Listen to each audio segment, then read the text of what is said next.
Hey, bienvenue dans ton Yann et Frank. Aujourd'hui, 6 août, Slow News Day. Il se passe pas grand-chose. Frank m'a fait la liste des sujets. Je pense qu'il y en a pour 3 shows à peu près.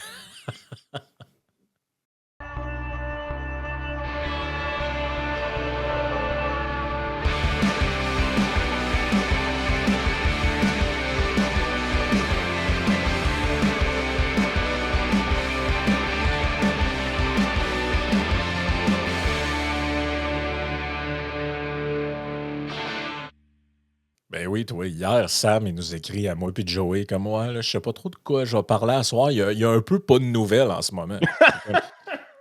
J'ai rien répondu, puis j'étais comme, il y a un peu pas de nouvelles, OK? Il est sur le bord de la Troisième Guerre mondiale au Moyen-Orient. Il y a des émeutes historiques au Royaume-Uni, des élections un peu partout.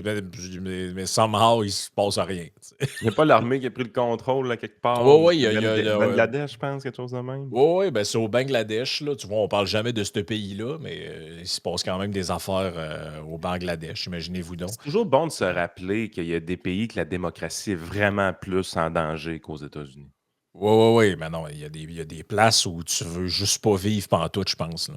Donc, au Bangladesh, imaginez-vous donc que la première ministre est partie en hélicoptère. Donc, ça faisait genre un mois ou deux là, qu'il y avait des grosses, grosses manifestations marquées par des violences. Là, tu vois, 66 personnes sont mortes lundi, donc hier. Au total, c'est 366 personnes qui ont perdu la vie au Bangladesh dans des affrontements depuis le début du mois de juillet entre la police et des manifestants.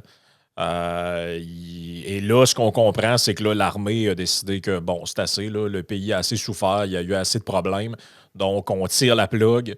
Et là, la présidente, Mme Shahabuddin, non, ça c'est le président, désolé, ils ont tous des noms un peu... j'essaie de trouver le nom de la madame en question, là. Elle s'appelle Sheikh Hasina. Donc, la première ministre du Bangladesh, elle est partie en hélicoptère. Je suppose qu'elle est partie, mais elle est partie se sauver. Et là, finalement, on apprend que c'est vraiment une belle démocratie, pareil, le Bangladesh. Là. Son opposante politique avait été déclarée à 18 ans de prison pour corruption. Fait que là, elle, apparemment, elle serait libérée. Et l'armée va essayer de constituer avec les membres du gouvernement restant un genre de gouvernement de transition pour essayer de faire des élections, tout ça. Mais c'est ça. Apparemment, somehow, la plus grande menace à la démocratie au monde, c'est l'élection potentielle de Donald Trump. Ben, Mais regarde ça ici, là, le tweet qu'on a là. Edward Luce, associé editor Financial Times. Fait que, tu sais, un gars des médias traditionnels. On ne le dira jamais assez. La menace que représente Elon Musk pour la démocratie est intolérable. non, bon, évidemment. Il utilise la plateforme la plus importante et la plus influente du monde démocratique pour attiser les conflits raciaux et la désintégration civile dans ses propres publications et dans ce que X promeut. Les démocraties ne peuvent plus ignorer cela. Musk les fait chier, puis pas rien qu'un peu, Frank. Ah, c'est drôle, il parle pas, par exemple, il parle pas, par exemple, qu'il a invité les gens à ne pas supporter Maduro au Venezuela et qu'il demandait à. D'ailleurs, ça lui est reproché par beaucoup de gens qui tripent sur ce régime-là, là, dont Roger Water, à nous dire qu'il n'avait pas d'affaire à se mêler de tout ça. Le gars fait bien ce qu'il veut, là. Il a le droit de s'exprimer sur son propre réseau social, là. Mais tout ça pour dire que quand il s'en prend à des régimes autoritaires, là, tout d'un coup, ils savent plus quoi dire parce que là, le concept de la menace à la démocratie. Mais tu sais, c'est quoi qui menace le plus la démocratie? Des petits leaders autoritaires qui veulent envoyer à la police pour des commentaires sur Facebook puis Twitter ou des gens qui libèrent la parole? Des gens qui libèrent la parole, c'est mieux. Ben, je pense que c'est mieux. Parce que quand tu libères la parole, tu as des gens qui dérapent. Mais tu as des gens qui disent des bonnes choses aussi. Alors que quand tu censures le bon et le mauvais en même temps aussi, là. C'est sûr que ce qui est particulier, c'est quelque chose qui n'existait pas du temps que ce monsieur-là avait du succès, probablement, genre là, 30 ans. Là. C'est que des leaders supranationaux, il n'y en avait pas vraiment.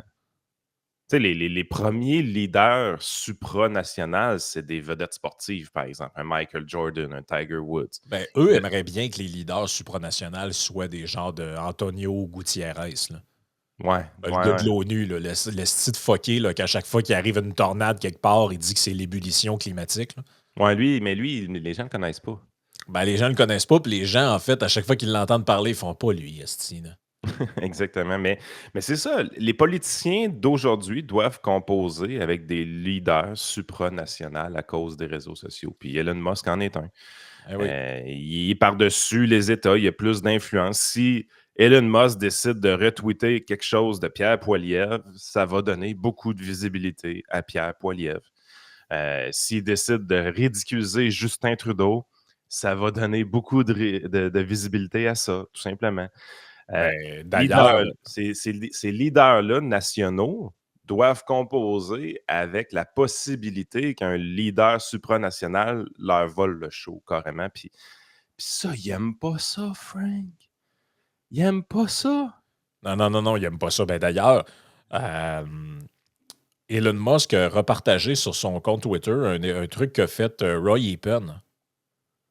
Ah oui. Ouais, Roy Epen a sorti un papier pour la Aristotle Foundation, qui est un truc en fait, ça fait l'inventaire de toutes les euh, politiques publiques en matière de transition de genre en Occident. OK. Donc là, ça compare Canada, États-Unis, différents pays d'Europe, là. Puis j'ai vu que Musk l'a partagé sur son compte. Je trouvais ça drôle. Il partage le screenshot de l'étude, puis dessus, c'est écrit Dr. Roy Epen en bas. Puis ça, c'est Roy Epen, si tu prononces ce mot-là au Québec, si quelqu'un comprend c'est qui exactement, ils vont dire ah, ça, c'est le sale anti-avortement du Parti conservateur du Québec, c'est ça, hein? Ouais, ouais. Tu sais, c'est Un pour malade. un malade, mais il obtient des tribunes internationales, un peu comme Gad Saad, on l'avait vu aussi. Exact. C'est le même Gad genre de. Saad va au show de Joe Rogan 9 fois, les Québécois le connaissent pas. Tu sais, c'est capoté quand tu regardes ça aller. À un moment donné, je pense que c'est ça qui va faire. Tu sais, quand on parle du dôme, là, c'est qu'à un moment donné, les Québécois vont se mettre eux aussi à participer à cette politique-là internationale ou supranationale qui passe par-dessus les États. Mais on est encore beaucoup prisonnier de notre dôme ici puis de nos petites affaires. Si le monsieur avec son fromage en crotte, il décide de ne pas donner de conférence de presse, on pense que c'est des slow news day au Québec, là.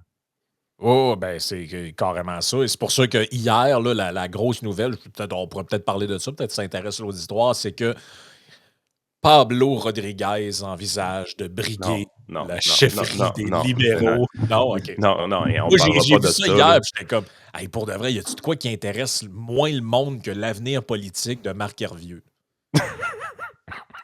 C'est la seule affaire qui. En tout cas. Et ça me tente pas pantoute.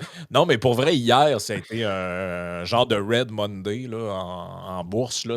On en avait parlé brièvement, mais finalement, on a comme changé de. Ben, pas changé, mais c'est parce qu'il y avait tellement d'affaires à jaser hier qu'on s'est en allé ailleurs, là. Mais on en a parlé brièvement. Donc, hier, ça a été une journée assez épouvantable là, en bourse où Ben, ça s'enlignait pire que c'était, dans le sens que quand on enregistre le show le matin, la bourse japonaise est ouverte, elle plante de 12 les futures du Nasdaq, du S&P 500, c'est juste ça qui sont en vigueur. À un moment donné, on avait les futures du Nasdaq qui allaient être à moins 6 tout ça est basé un peu sur quelques changements dans les perspectives des investisseurs, dans le sens que les probabilités de récession ont augmenté. Le taux de chômage a augmenté d'une manière un peu surprenante ça, vendredi ça, dernier. ça semble être. C'est comme la journée d'hier, ça. Là. Exact. Fait que, Ça se replace un peu en milieu de journée. Puis là, ce matin, c'est vert. Ça veut remonter. Même la bourse japonaise aujourd'hui a monté de 10 ou 11 fait qu'ils ont rattrapé une partie du retard qu'ils ont ouais. accumulé hier. Mais ça, c'est quand même normal, ces mouvements-là, parce que des fois, les espérances des investisseurs changent. Il y a des nouvelles informations qui rentrent, puis ça donne des chocs quand les gens réajustent Ouais. leurs attentes. L'attente qui a été réajustée, la manière la plus importante, c'est pas sur les bourses hier, c'est sur les taux d'intérêt de 10 ans aux États-Unis. On évalue, puis sur toutes les durées, en fait, on évalue maintenant que l'espérance moyenne des investisseurs, c'est qu'il y ait des baisses de taux de 1,15 aux États-Unis d'ici la fin de 2024. alors qu'avant quelques jours, c'était seulement 0,5%. Donc, tu vois, ce que ça sent, c'est les gens accordent beaucoup plus d'importance à une récession qui est à nos portes, comme scénario, tout simplement. Le ralentissement économique serait un peu plus rapide que prévu selon les attentes des investisseurs. Fait que c'est juste un réajustement des attentes des investisseurs de ce côté-là. Évidemment, les stocks qui sont les plus volatiles, c'est eux qui sont touchés en premier. Si tu regardes les entreprises qui font partie du Nasdaq, leurs titres ont monté énormément, avaient planté énormément aussi en 2022.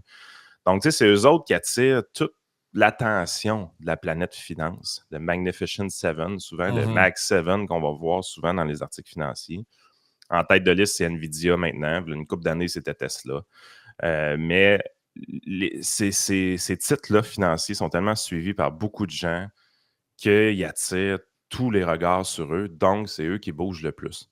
Jumelle ça avec une nouvelle assez récente de Berkshire Hathaway, de Warren Buffett, qui détenait énormément d'actions d'Apple. Un portefeuille là, qui représentait tout près de 45-50% de son portefeuille était constitué d'Apple carrément chez Berkshire Hathaway. Il devait posséder quelque chose comme 6 ou 7% de la compagnie à lui tout seul. Ce qu'ils ont annoncé, c'est que dans les derniers mois, Berkshire Hathaway, de manière un peu incognito, ont liquidé les titres de Apple pour s'en débarrasser de tout près de la moitié de ce qu'ils possédaient. C'est une nouvelle qui n'est absolument pas négligeable parce que ça faisait longtemps que Berkshire Hathaway possédait ces actions-là. Ça faisait longtemps qu'ils vantaient la compagnie. Ça faisait longtemps qu'ils faisaient des gros profits grâce à ça. Et il a vendu, et il n'aurait pas remplacé les titres par un autre titre, par exemple. Donc, il s'assoit présentement sur une pile de cash gigantesque. Je veux dire, sérieusement, le coffre-fort à Picsou, là, il a l'air complètement ridicule à côté de la pile de cash à Buffett. Il y aurait quelque chose comme 280 milliards de cash disponible, prêt à déployer demain matin de son côté. C'est de l'argent, là, 280 milliards. C'est vrai l'affaire que j'ai vue que Buffett détiendrait plus de bons du Trésor américain que la Réserve fédérale? Oui. Écoute, 4% des bons du Trésor américain sont détenus par Buffett. C'est malade. Quand on dit Buffett, c'est pas à lui personnellement. Là. C'est la compagnie Berkshire Hathaway, là, vous comprenez. Mais écoute, c'est complètement malade. Fait que là c'est ça qui a foutu aussi un peu la frousse aux investisseurs. C'est de dire, hey, le vieux bonhomme de 97 ans, qu'est-ce qu'il sait que moi que je sais pas? C'est ça que les gens se disent. Pourquoi le bonhomme est assis sur du cash? Que je devrais tout me mettre en cash moi aussi? Fait que les gens qui ont les mains fragiles sont mis à trader assez rapidement.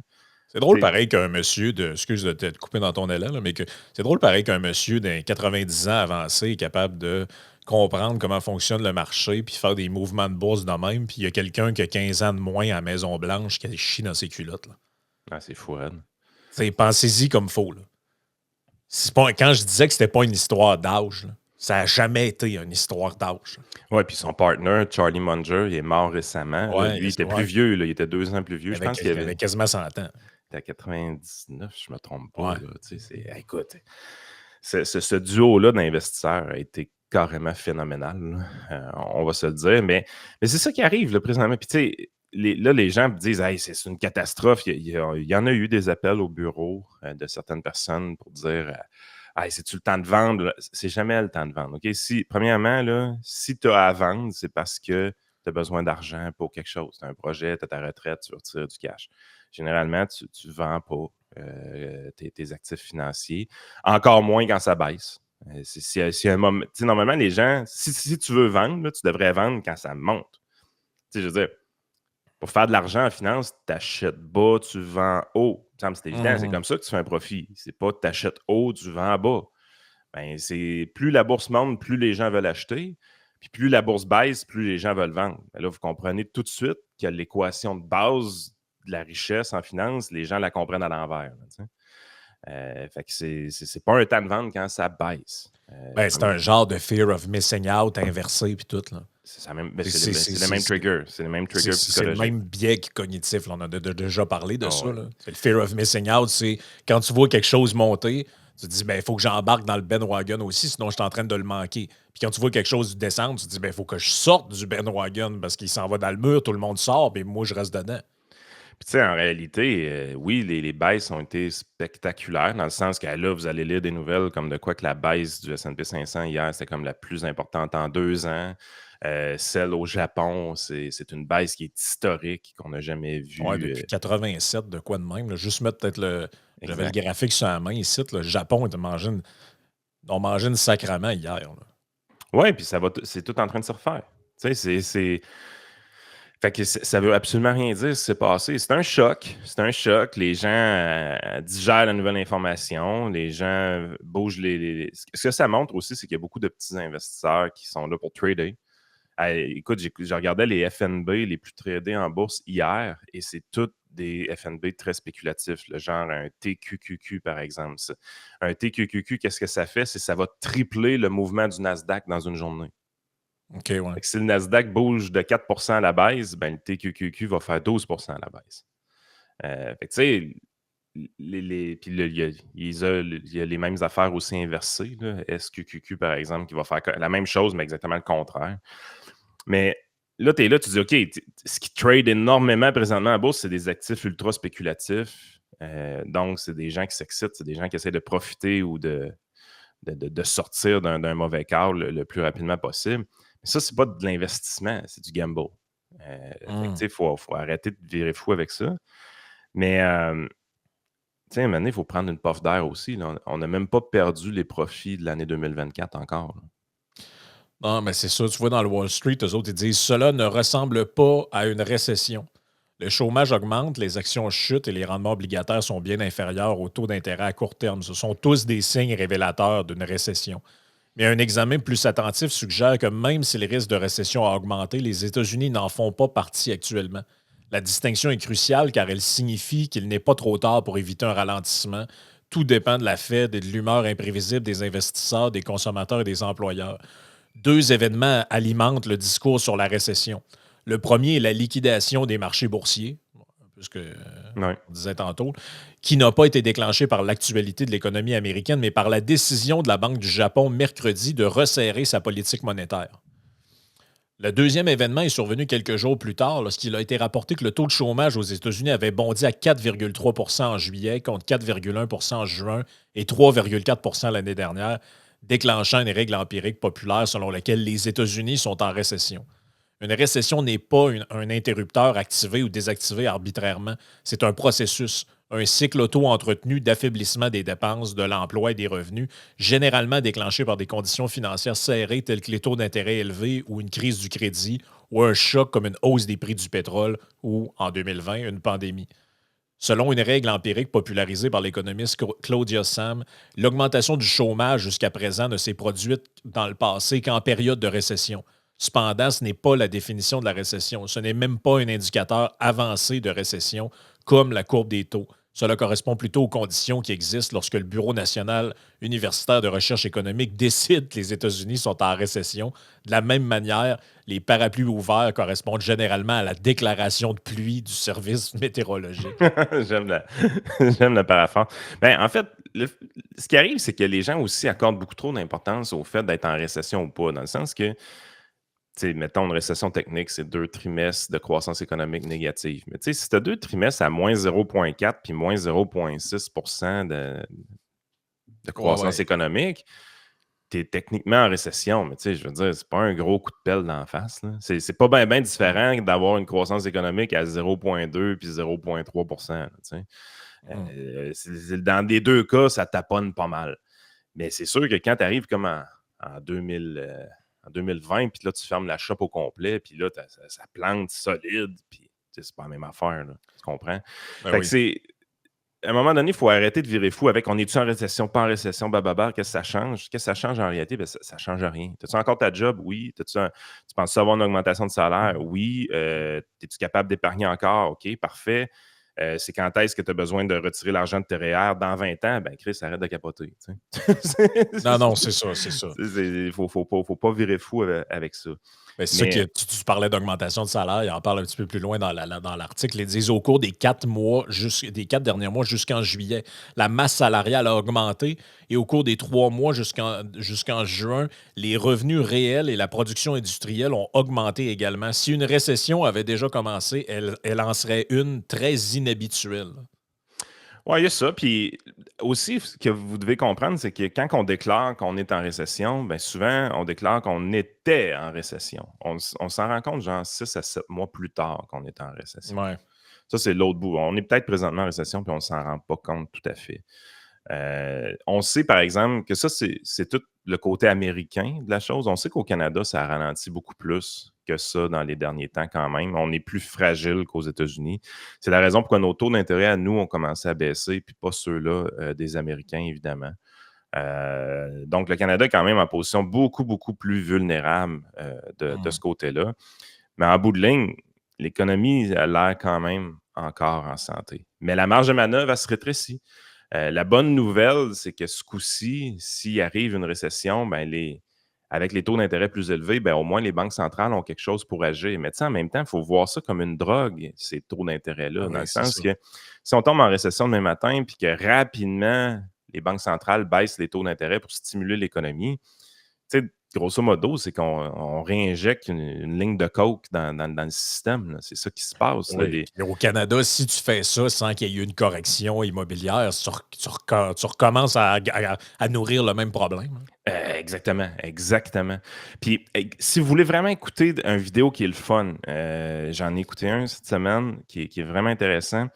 C'est sur Economy Explained, le dernier qu'ils ont fait par rapport à l'Espagne. Ils montrent la bulle immobilière qui s'est créée en Espagne en 2008. Parce que c'est sûr qu'en 2008, la bulle, quand on dit le mot bulle immobilière, tout le monde pense aux États-Unis. Mais il y en a une aussi qui se crée en Espagne, qui est tout simplement fascinante, qui est vraiment intéressante à comprendre. Et dans le vidéo, très clairement, ils disent que présentement, il y a des pays sur la planète qui sont dans la merde si tu compares à la situation de l'Espagne en 2008 à aujourd'hui. Et les deux pays qui sont cités en exemple, l'Australie et le Canada. Fait que, tu sais, à un moment donné, il va falloir qu'on se mette les yeux en face des trous, là, puis qu'on se rende compte que notre immobilier, c'est réellement problématique. Mmh. Parce que l'immobilier peut, c'est ce qui arrivait un peu en Espagne à l'époque, l'immobilier peut créer une fausse impression de croissance économique aussi. Parce que le prix des maisons Eh oui. monte, parce que tout va plus vite, le prix des matériaux monte, ainsi de suite. Tu as l'impression que tu t'enrichis Ben, puis ça devient un éventuellement. leverage social pour bien du monde, là. Exact. Parce que les gens achètent les gens, mettons, ils ont acheté une propriété début des années 2000, elle valait, je sais pas moi, 190 000 piastres. Ils la revendent 500 000 ou 450 Ils 000 pensent qu'ils plus sont tard. riches. Puis, mais ils le deviennent un peu de facto, mais ça, c'est parce que ça marche, ce scheme-là, tant que tu as un ex-sucker, là. Exactement. Si- J'aime ton si- expression. Next soccer est vraiment eh, importante, là. Ça prend ben, un autre tata qui te l'achète, ta maison, là. ben, c'est ça, là. Si maintenant le Next Soccer, tu es obligé d'inventer 42 000 programmes pour qu'ils puissent continuer le scheme, tu sais, ça commence. C'est pour vrai, l'immobilier au Canada, c'est quasiment un truc pyramidal, là. Si ça n'a pas de sens, là. Puis quand tu regardes l'économie de l'Espagne, qui a pété en 2008 avec leur crise immobilière qui s'en est suivie, ben, c'est pas une économie qui va bien depuis 2008, là. Les 20 années suivantes, ça n'a pas été des bonnes années pour l'Espagne. Fait que, tu sais, à un moment donné, là, il va falloir que les dirigeants politiques au Canada se réveillent en sacrifice de ce côté-là. Puis, Ouais. tu sais, je comprends qu'on fonde beaucoup d'espoir en Pierre Poilievre, puis dire lui, il va corriger les choses, mais la pression va quand même être forte parce que si Pierre Poilievre est réellement sérieux dans son intention de mettre fin à la crise de l'immobilier, ça veut dire que le prix de vos maisons va baisser. Êtes-vous prêt à ça? Moi, je pense que les Canadiens ne sont pas prêts à ça, là. Ben, si mettons, tu es des gens comme nous, là, puis, ou ben, comme mettons que tu as acheté ta maison il y a 5 ans, puis tu te dis, je vais partir d'ici dans 20 ans, 25 ans, c'est pas grave. C'est pour ceux qui envisageaient vendre dans 1 an ou Ouais. 2 ans ou 5 ans, là, ça peut être plus stressant un peu, là. Ouais, puis oublie pas une affaire, il y a beaucoup de Canadiens dans leur budget qui ont vécu sur le dos de la prise de valeur de leur maison. Dans le sens que la personne qui achète sa maison 150 000, il y a 20 ans, puis qui vaut 450 000 aujourd'hui, mais qui a fini de payer son hypothèque, elle, cette personne-là, le fait que la valeur de sa maison, ça ne change pas grand-chose. Il faut qu'il vive à quelque part de toute façon. Même s'il la vendait et il cachait une, il faudrait qu'il en rachète une, puis ça lui coûterait quasiment aussi cher. Sauf s'il décentralise, il sort des grands centres ou s'il downsize, s'il réduit la grosseur de sa maison. Mais c'est pas ça que la plupart des Canadiens ont fait. La plupart des Canadiens, de la manière qu'ils ont géré leur budget d'une manière un peu démente, c'est de s'endetter énormément à tous les 5 ans sur des marges de crédit, sur des cartes de crédit, et arriver au renouvellement hypothécaire avec la prise de valeur de la maison, de mettre toutes ces sommes d'argent-là sur l'hypothèque de la maison carrément. Ouais. Donc, d'aller chercher le gain d'équité qui se passait, d'être capable de réemprunter sur la valeur de la maison pour payer toutes les mauvaises dettes d'épicerie qu'ils ont pris pendant ce temps-là. Puis ça, ces cycles-là, ça se répète depuis le début des années 2000. Fait que tu as une section de la population qui n'a pas réellement bénéficié de la hausse de valeur de leur maison parce que cette hausse de valeur-là s'est transférée en consommation. Mais ça, je veux pas, ça l'a stimulé, entre guillemets, l'économie. Toutes les fois que quelqu'un s'achète un skidoo, même s'il n'aurait pas les moyens de le payer, mais qui en réalité a pris de l'argent sur son hypothèque pour ça, ou qui a pris une marge de crédit puis ça va finir sur l'hypothèque dans 3-4 ans, ben cette personne-là, elle a stimulé l'économie d'une certaine façon, avec de l'argent emprunté. Ben c'est ça, tout ça, c'est d'une certaine manière, c'est out of thin air. Là, même, il y a beaucoup de cas de résidence secondaire, c'est ça. Là. Combien avez-vous entendu de personnes qui vous ont confié ça, qu'ils ont acheté un chalet, et en réalité, ça s'est fait en réhypothéquant la résidence principale. Là. Tout à fait. Quand tu y penses, c'est un scheme. Puis là, tu te ramasses avec des gens qui ont. Je veux dire, puis je ne juge pas votre vie, là, mais tu sais, des trucs que j'entends des fois autour de moi, tu te ramasses avec des gens qui ont 60 ans, puis ils ont acheté leur maison il y a au-dessus de 30 ans, puis elle est encore full hypothéquée. Exactement. Fait que eux autres, imagine-toi comment ils sont vulnérables à une baisse du prix d'une maison. Fait que c'est sûr que quand ils entendent Pierre Poilievre dire ben là, il faut régler le problème de l'immobilier, ben, Pierre, il ne rentre pas trop dans les détails, mais ce que ça dit aussi, c'est que le prix de vos maisons pourrait stagner, pourrait même baisser dans le futur.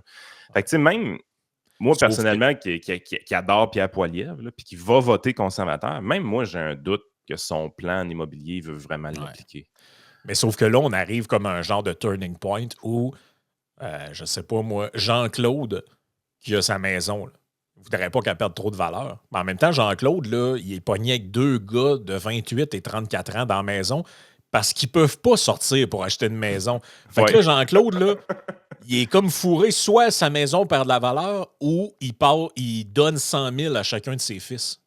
Et ça tu as tellement raison parce que c'est de plus. En fait, quand que tu regardes les gens de la génération X ou même du baby boom qui ont réussi à épargner, ils nous parlent énormément de stratégies de transfert de richesse vers leurs enfants pour leur permettre d'acheter une maison.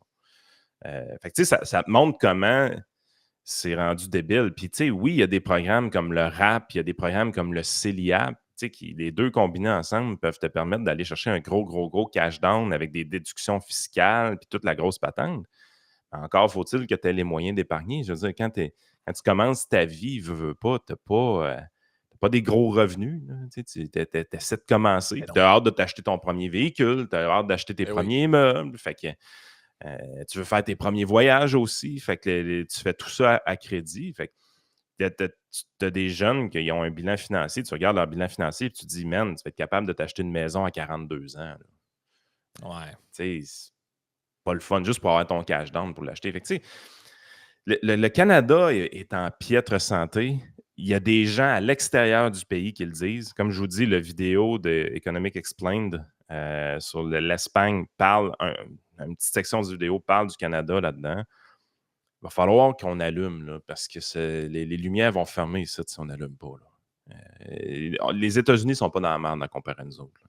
En plus, c'est parce qu'on dirait tout ça, on dope ça. C'est dopé. En plus, tout ça, c'est dopé de manière artificielle. C'est-à-dire que bas taux d'intérêt pendant trop longtemps, réduction de l'offre, augmentation de la demande avec l'immigration. Via l'immigration. Chris, mais c'est pour vrai, vous voulez créer les conditions d'une catastrophe, tu peux pas faire mieux que ça. Là. Tous les ingrédients sont réunis. Là. aucun gain de productivité à cause d'une surréglementation, puis ainsi de suite. Les retards de permis, tu sais, je veux dire, les retards qu'on a dans les permis en 2024, c'est immense comparé à ce que ça pouvait être en 2005. En fait, tu te rappelles, dans un trio économique, Vincent Gelozo nous avait parlé que Montréal était tout simplement un paradis de la construction en 2004-2005 au Canada. Ouais. Pensez-y, là, on a déjà été bon dans quelque chose, puis Montréal a déjà été bon dans quelque chose. Mais c'est plus le cas, là. Puis, Ben, c'est pas drôle pareil, parce qu'au final, tu arrives à te dire que Chris, on était mieux avec les genres de vieux mâts corrompus ouais, qu'avec les tripeux de vélo qu'on a actuellement. Là. c'est débile. C'est Et complètement puis ça, débile. là, ce que je vous dis là, c'est des témoignages que j'ai entendus de plein de monde, là, de gens qui disent qu'ils regrettent dans le temps que c'était le genre de gars qui a fini en prison à Laval. Là. Corriveau, là, je pense. Ouais, Vaillancourt, c'est ça? Vaillancourt, ouais, c'était pas Corriveau. Vaillancourt. Puis que plein de monde disent, ouais, dans le temps, c'était bizarre un peu comment ça marchait, mais ça marchait. Là, c'est comme, il y a une fin de non-recevoir sur tout. Là. Mais tu sais, tu as parlé du CELIAP puis tout ça. Tu sais que le CELI et le REER accentuent les inégalités économiques. On va parler de ça dans la... Il y a combien de personnes nous ont envoyé cet article de marde-là, Frank? Ah, je pense qu'il doit y avoir 25 personnes qui... Puis il y en a qui ont dû l'écrire à toi ou à Joey aussi, là. Mais j'ai reçu plein de messages sur cet article-là publié dans Le Devoir qui nous explique que le CELI et le REER accentuent les inégalités économiques. Et ça, Tabarnak. c'est... Sérieux, là? Je pense que c'est encore la gang de Sherbrooke et Lube Godbout là, qui. C'est sûr. C'est toujours eux autres. Là. Eux autres, c'est pas compliqué. Quand s'ils parlent d'eux autres dans un texte, c'est toujours pour dire qu'il faudrait rajouter une taxe et que ce que vous avez, on devrait vous l'enlever. C'est gros. Vous n'avez pas besoin de lire l'article, vous savez que c'est ça qui va être écrit dedans. Puis moi, ce qui me fait le plus chier, puis c'est la raison pourquoi le surnom de Lub est arrivé, c'est que généralement, le gouvernement n'est pas loin en arrière avec un plan. Ça, le bout qui me fait chier, c'est ça. Leur rôle à eux, c'est de lubrifier les intentions gouvernementales. Ah ben carrément. C'est eux autres, ils vous préparent le terrain, puis le gouvernement lui arrive, puis il s'insère. C'est parce que c'est en fait, les gouvernements ont besoin des intellectuels autorisés du régime pour justifier des affaires. Ils ont leurs experts là, pour les trucs de langue et autres, là, puis ils ont leurs experts économiques, puis leurs experts de patente environnementale, puis tout le kit. Donc, on aura ça dans la partie Patreon. On a aussi Robert Kennedy Jr. et l'histoire de son ours. C'est Joey qui va nous raconter ça dans la partie... Non, lui, il aime les animaux. J'avais vu une vidéo de lui qui pognait un serpent sonnette il y a une couple de semaines. Ouais, il est un peu étrange, mais j'ai le goût qu'on se laisse avec une petite vidéo quand même de l'excellente Kamala Harris et qu'elle est bonne. Hein? J'ai écrit hier sur Twitter, on C'est dirait... un pro-Trump. Oui. Là, il va falloir, ça dérange du monde là, qu'on ne dise pas de mal à tous les jours de Donald Trump. Fait que là, il faudrait que je commence toutes mes phrases en disant il est pas fin, il est pas gentil, je l'aime pas, je voterai pas pour lui, je suis vacciné 2 fois. Ah non, ça, c'est une autre affaire. Et comme ça, je peux avoir le droit de parler après. Sinon, ça offusque des Alain puis des Jean-Pierre qui commentent en dessous. Là. Donc, voici le Kamala Harris qui nous dit que il faudrait que tout le monde soit woke. Donc, ça va... ouais, ça va comme ça. Et qu'elle est bonne. Es-tu bonne? Donc, la voici, la voilà. You know, we have to stay woke. Like, everybody needs to be woke. And you can talk about if you're the wokest or woker, but just stay more woke than less woke. Yeah. You know. C'est-tu bon? Et qu'elle est bonne. You have to be woke. T'es pas mal de seul à rire, en tout cas. Ouais, ben, elle se trouve bien drôle. Puis tu peux comparer ça avec son opposant, lui, ce qu'il avait à dire sur la même question. You know what woke means? It means you're a loser. Everything woke. Everything woke. It's true. Everything woke turns to shit, okay? Si vous voulez que je vous dise. Mais, puis tu sais, parle à n'importe quel être normalement constitué avec un cerveau fonctionnel. Puis, il est dans ni un ni l'autre des deux camps. On est juste tanné de cette shit-là. Là. C'est juste genre, C'est tellement des sujets insignifiants. Mais c'est parce que, je veux dire, les Canadiens, là, d'habitude, c'est tout le temps on peut prendre des leçons des États-Unis, mais je pense que les États-Unis peuvent prendre des leçons de nous autres aussi. Nous autres, là, on va s'être tapé 10 ans de Justin Trudeau. Mais Kamala Harris, là, C'est c'est la Justin même Trudeau. fucking shit, là. C'est du juste. C'est comme j'ai dit hier, c'est la synthèse de Justin Trudeau et Valérie Plante, là. C'est Tu sais, ça le est-ce que pire, man. les Américains. C'est Ben c'est oui. la politicienne qui représente le mieux ces deux clowns-là. Ben oui, c'est comme tes amis ensemble dans le blender. Ben, tu prends Trudeau dans le temps qu'il était noir, là. Puis comme ça, t'es sûr que t'es correct, là. Mais puis c'est ça que ça donne.